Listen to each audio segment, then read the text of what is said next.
Halo sobat semua. Jumpa lagi dengan Mimin. Dalam cerita Raja Naga Pensiun. Sebelum lanjut ceritanya, yang lupa subscribe dulu channel ini. Bab 652 kamu adalah dia. Boom, Chen Bei langsung melayangkan sebuah tinjuan secara terus-menerus. Dia tidak menghentikan tinjuan demi tinjuan yang dia layangkan.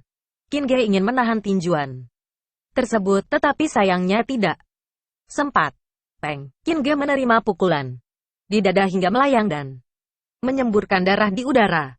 Kakak, wajah Qin Ge tampak sangat marah. Pertarungan ini benar-benar sangat sengit. Chen Bei seperti seorang binatang buas yang sedang mengaum.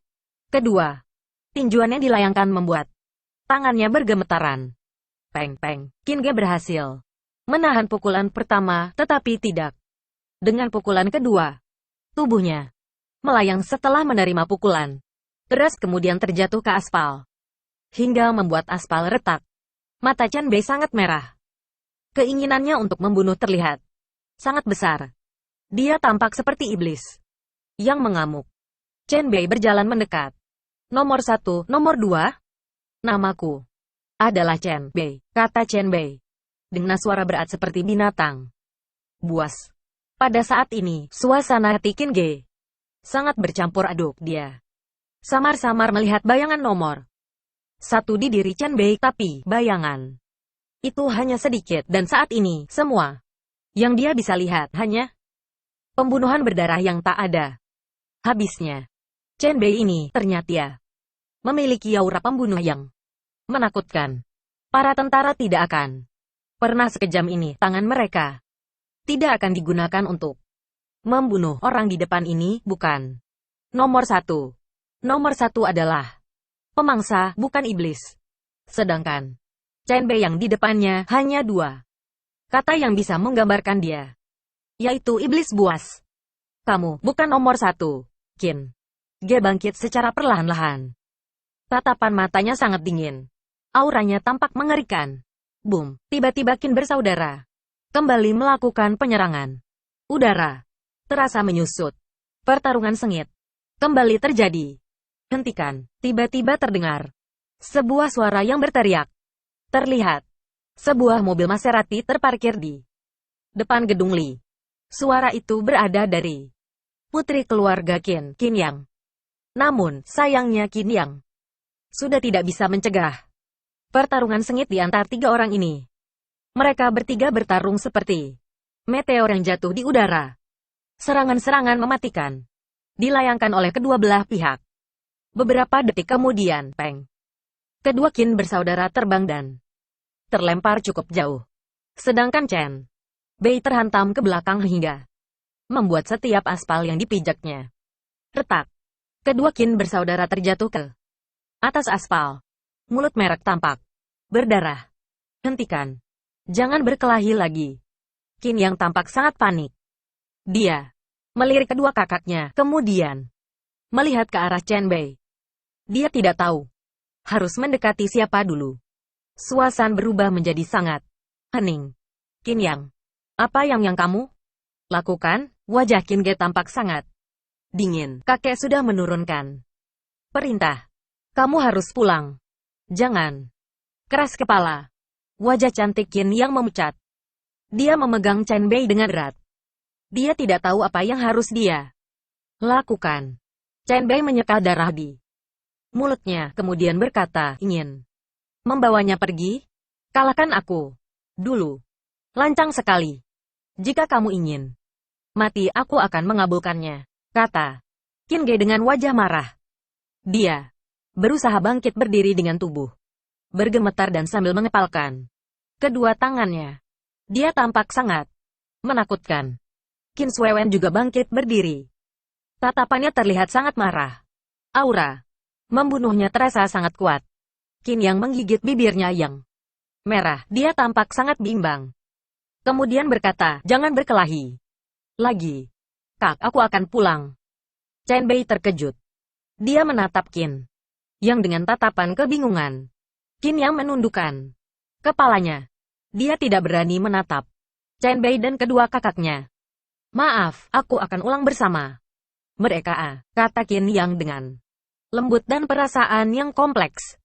Perasaan Chen Bei juga sangat berantakan. Kenapa dia harus meminta maaf? Chen Bei menghela napas dan berkata, baiklah, terserah kamu. Tubuh Qin Yang gemetaran. Dia merasa kecewa dengan jawaban Chen Bei. Di dalam hatinya berharap kalau Chen Bei akan mencegahnya pergi. Qin Yang melepaskan genggaman tangan Chen Bei, kemudian beranjak maju ke depan mendekati kedua kakaknya. Langkah kaki Qin Yang sangat lambat dan ragu. Dia sudah bersembunyi di Shanghai selama beberapa hari. Pada akhirnya dia tidak bisa lolos dari takdir ini. Perasaannya sangat bercampur aduk. Dia ingat dengan ucapan temannya pada saat itu, harus kuat. Hanya kelinci kuat yang bisa berubah menjadi Chang Lei. Dia tiba di samping kedua kakaknya.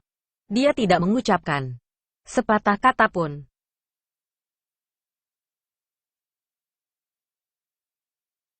Suasana menjadi sangat hening. Qin Yang, dengarkan aku.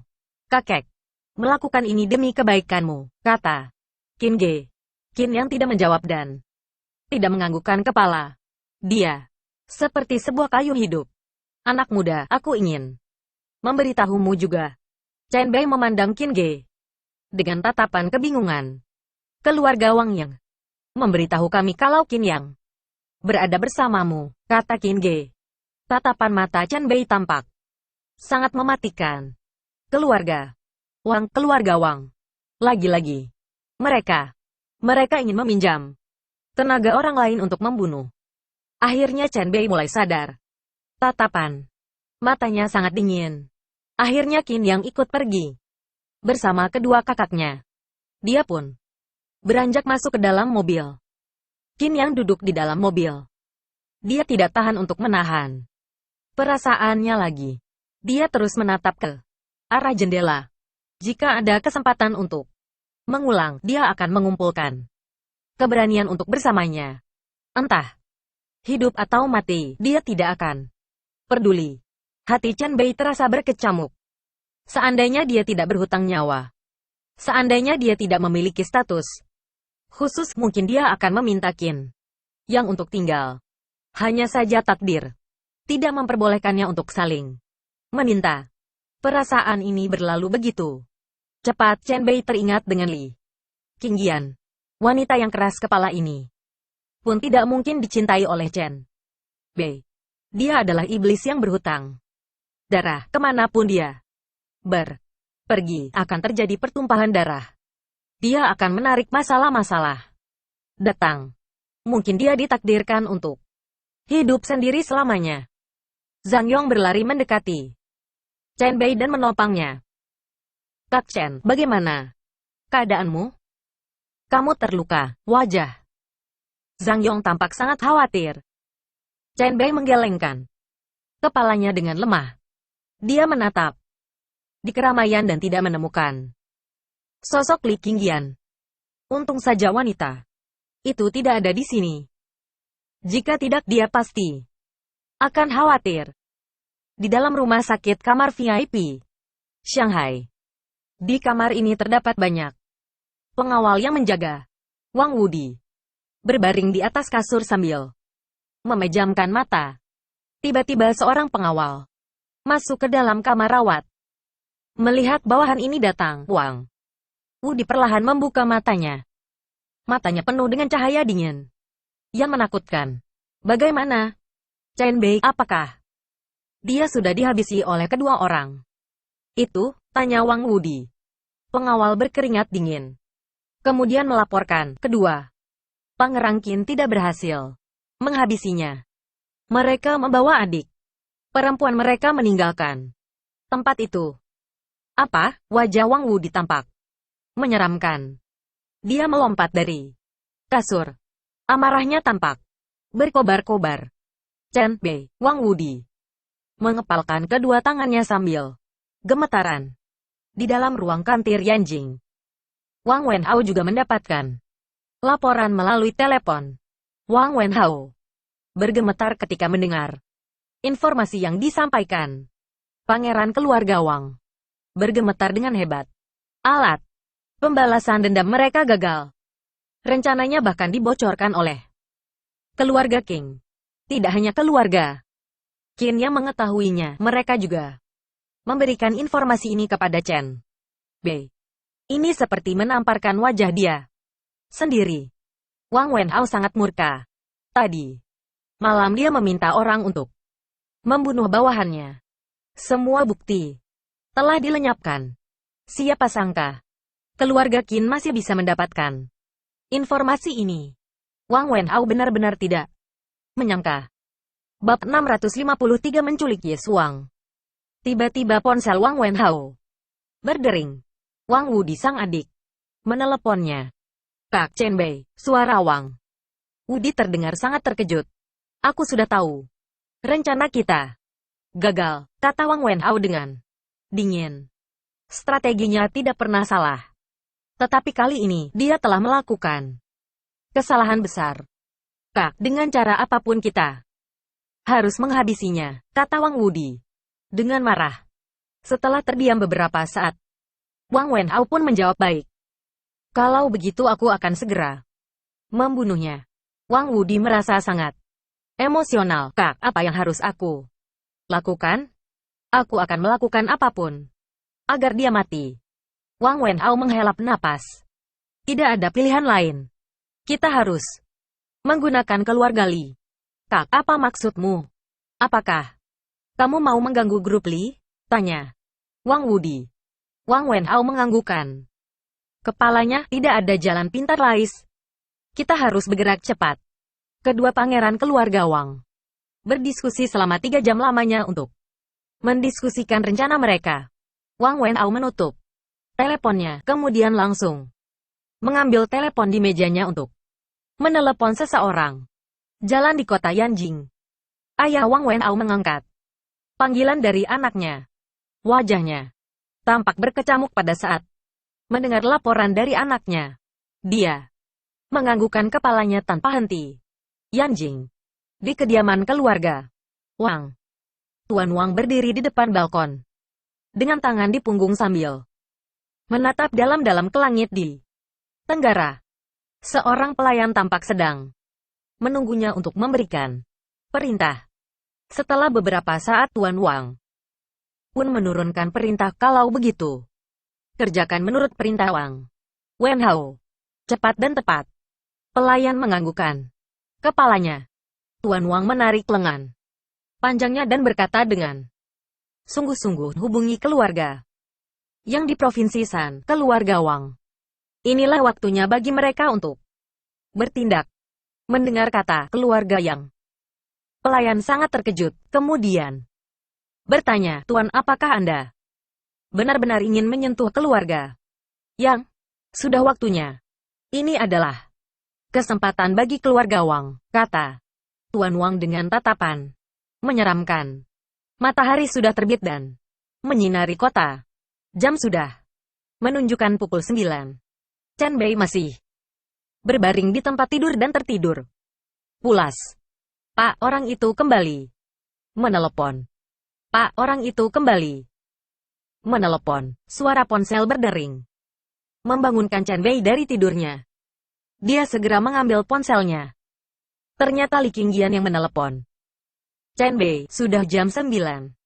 Di mana kamu? Tanya Li Qingyan dengan suara kesal dan dingin. Maaf, aku kesiangan. Li Qingyan tidak banyak berkata-kata, cepatlah kemari. Ada hal yang ingin aku bicarakan denganmu. Chen Bei merasa bingung. Ada apa dengan wanita ini?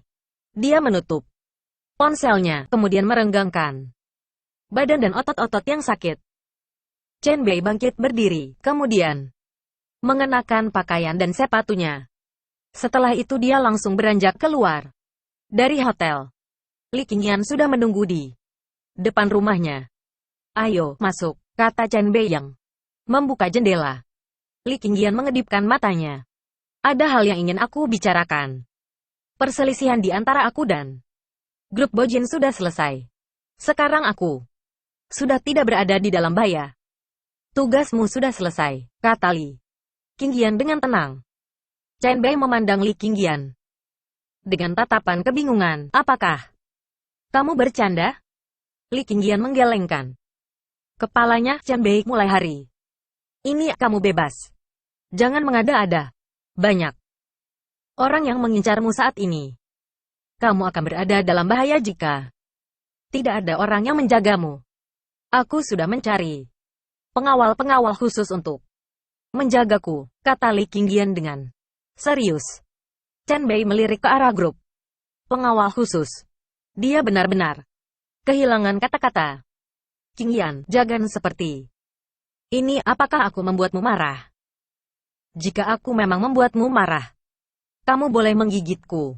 Namun, jangan menggunakan keamananmu untuk membuat lelucon. Li Qingyan tampak sangat tenang. Aku tidak bercanda. Oh ya, mereka sudah melewati berbagai pelatihan di berbagai negara. Mereka sangat terlatih. Qingyan, apakah karena masalah kemarin? Kata Chen Bei secara perlahan. Hentikan. Waktu sudah siang, aku harus ke kantor. Li Qingyan memotong ucapan Chen Bei, kemudian mengenakan hak tingginya. Pengawal membuka pintu mobil dan Li Qingyan beranjak masuk kantor polisi Shanghai. Ye Suang sedang duduk di meja. Di depannya ada banyak data-data yang berisi laporan investigasi Chen Bei. Dalam beberapa hari terakhir, dia telah mengumpulkan banyak investigasi dan analisis berfokus pada investigasi Chen Bei. Dia ingin mengetahui identitas sebenarnya dari pembunuhan yang berhubungan dengan Chen Bei. Semakin dalam berhubungan dengan pria ini, dia semakin merasakan pria ini sangat misterius. Ini membuat Ye Suang sedikit khawatir jika dia benar-benar dalam pembunuhan besar. Hal ini membuat suasana hati Ye Suang semakin berantakan. Jadi dia harus mencari tahu masalah ini.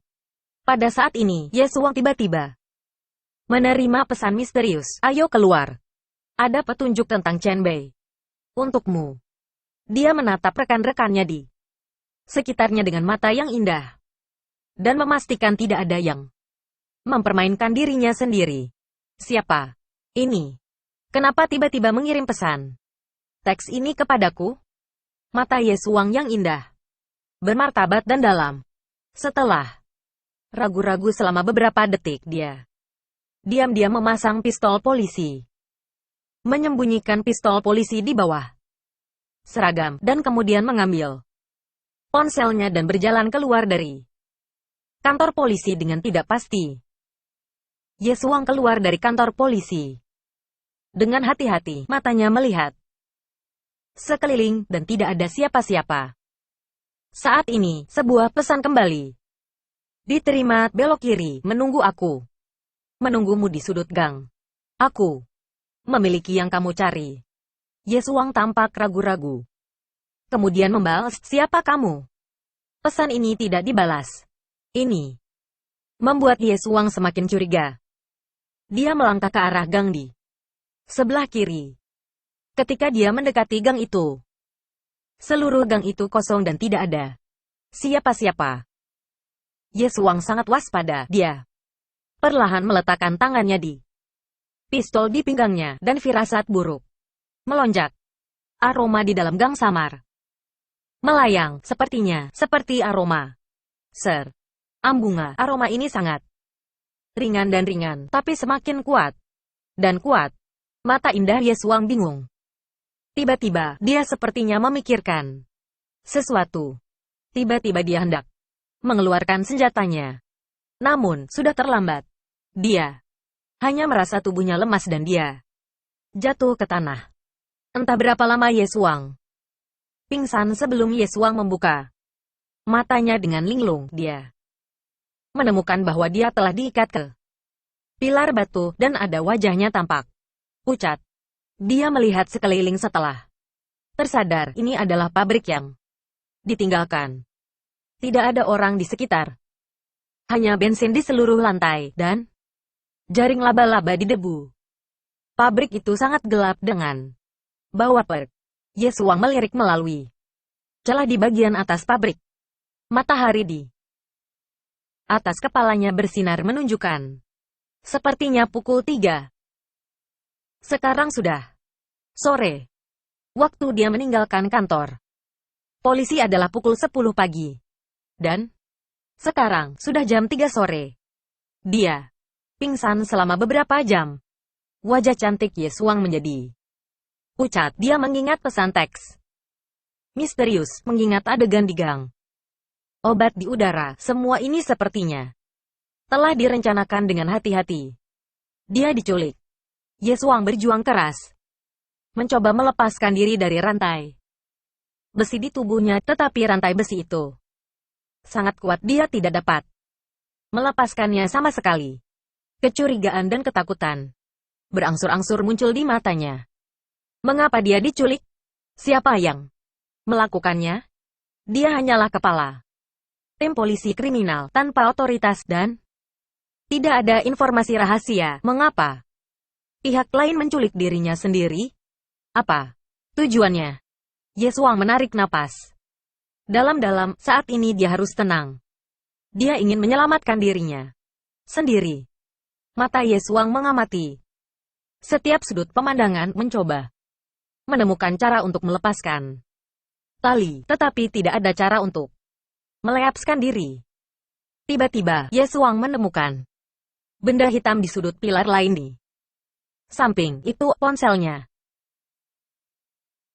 Kenapa ponselnya ada di sana? Mata indah Ye Suang mengerutkan kening. Melihat posisi ini, sepertinya pihak yang menculik tidak sengaja menjatuhkan ponselnya dan tidak menyadarinya. Apakah ini kebetulan? Ye Suang tidak terlalu peduli saat ini. Dia harus melakukan semua yang dia bisa untuk mendapatkan ponselnya dan meminta bantuan. Pada saat ini, jarak ponselnya hampir 1 meter dari Ye Suang. Tubuh Ye Suang diikat oleh rantai besi dan tidak bisa bergerak sama sekali. Dia mencoba meregangkan kakinya yang panjang. Pada saat ini, kakinya juga diikat menjadi satu, tetapi tidak terlalu kuat dan hanya bisa bergerak sedikit. Ye Suang mencoba meraih telepon dengan kakinya yang panjang, tetapi perbedaannya masih sedikit berbeda. Wajah cantik Ye Suang menjadi pucat, mencoba untuk tenang. Kemudian mikirkan cara lain. Oh iya, sepatu. Ye Suang mengenakan sepatu kulit polisi dengan hak tinggi. Sepertinya cukup untuk menggapai jarak sejauh itu. Ye Suang dengan hati-hati menyeret telepon ke sisinya. Dia diikat ke pilar. Dia tidak bisa bergerak sama sekali.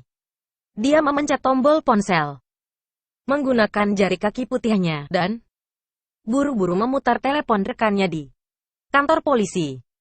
Tapi detik berikutnya, Ye Suang tampak putus asa. Ponsel tidak dapat melakukan panggilan. Mungkinkah sinyalnya diblokir? Ye Suang tidak menyerah. Dia mencoba menghubungi kantor polisi melalui nomor khusus, tetapi masih menunjukkan bahwa panggilan itu bisa dilakukan. Tampaknya sumber sinyal pabrik sangat tidak stabil. Tiba-tiba, telepon panggilan dapat dilakukan. Mata Ye Suang tampak serius dan curiga. Dia melihat nomor telepon yang dihubungi, yaitu nomor Chen Bei. Kenapa telepon yang barusan tidak bisa dihubungi? Kenapa sekarang tiba-tiba bisa? Ye Suang memiliki firasat yang tidak bisa dijelaskan di dalam hatinya. Bagaimana mungkin itu kebetulan? Gedung Li, kantor 99 lantai. Chen Bei sedang duduk di kantor dengan depresi dan mengisap rokok. Hari ini Li Qingyan tidak memberinya wajah yang baik sepanjang hari, dan dia terus menghindar sehingga membuatnya sangat tertekan. Pada saat ini, tiba-tiba ponsel Chen Bei berdering. Dia mengangkat telepon dengan curiga. Panggilan Ye Suang. Chen Bei menjawab telepon. "NB, bisakah selamatkan aku? Aku diculik." Suara lemah Ye Suang terdengar melalui telepon. Apa? Ekspresi Chen Bei berubah. Apakah polisi Ye Suang diculik? Tanda seru, tanda seru. Di mana kamu sekarang? Tanya. Chen Bei buru-buru. Aku tidak tahu di mana ini. Aku terkunci di sebuah pabrik yang ditinggalkan. Ye Suang tampak tak berdaya saat ini. Jangan menutup telepon. Aku akan mendeteksi lokasi sinyalmu. Suara Chen Bei sangat serius dan dia langsung menyalakan jam tangan elektronik memasukkan nomor ponsel Ye Suang dan mulai mendeteksi sumber sinyalnya. Dia segera mencari melalui sistem penentuan posisi satelit dia. Menemukan sumber panggilan Ye Suang. Pabrik terbengkalai di luar pinggiran kota Shanghai. Pabrik ini hampir 100 km jauhnya dari lokasi Chen Bei. Chen Bei membuat keputusan dan bergegas keluar dari kantor. Dia menoleh dan melirik ke kantor presiden di sebelah, di pintu kantor. Sekelompok pengawal berjas dan sepatu kulit sedang menunggu di pintu. Chen Bei ragu-ragu dan bergegas ke kantor presiden, tempat Li Qingyan bekerja. Qingyan, aku punya teman yang berada dalam masalah, aku harus membantunya, kata Chen Bei dengan sungguh-sungguh. Mata indah Li Qingyan menghadap layar komputer dan mengetik di komputer tanpa mengangkat kepalanya. Pergilah jika kamu mau. Kamu bebas sekarang, dan kamu tidak perlu melapor kepadaku. Jaga dirimu dan jangan tinggalkan perusahaan sesuka hati. Chen Bei memerintahkan dengan sungguh-sungguh. Li Qingyan masih tidak mendongak dan berkata dengan santai. Di belakang pintuku ada tim keamanan profesional. Aku sangat aman. Intinya jangan menganggap enteng situasi ini, kata Chen Bei lalu buru-buru berbalik dan pergi. Setelah melihat kepergian Chen Bei, Li Qingyan mengangkat kepalanya sedikit dan melihat ke pintu dengan tatapan kompleks. Kenapa? Mengapa? Setiap kali dia muncul, dia akan mengacaukan pikirannya. Orang sialan.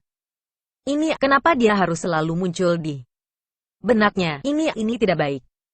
Mei Bei melaju kencang. Chen Bei melaju dengan kecepatan maksimum dan bergegas menuju lokasi penculikan Ye Suang. Mata Chen Bei sangat tajam.